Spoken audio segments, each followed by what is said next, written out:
جب شیطان نے یہ دھمکی لگائی نا انسان کے حوالے سے کہ یا اللہ میں تیرے سارے بندے اغوا کر لوں گا، چند ایک لوگ ہی تیرے ساتھ ہوں گے، اور اللہ تعالیٰ سورہ سبا میں کہہ رہا ہے کہ اس نے اپنی بات پوری بھی کر دکھائی ہے،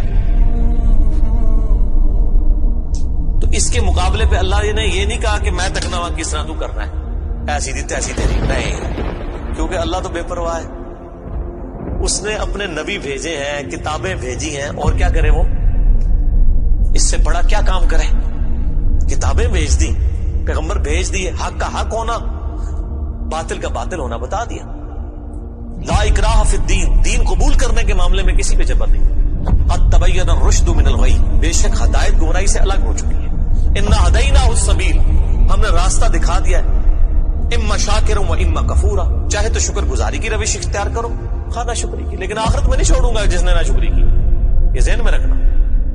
لیکن ہدایت بھی سب کو پلیٹ میں رکھ کے نہیں دوں گا، والذین جاہدوا فینا لنہدینہم سبلنا، جو لوگ کوشش کریں گے انہی کے لیے حق کے راستے کھولوں گا، جو کوشش نہیں کرے گا دریا کے کنارے بھی پیاسا مر جائے گا۔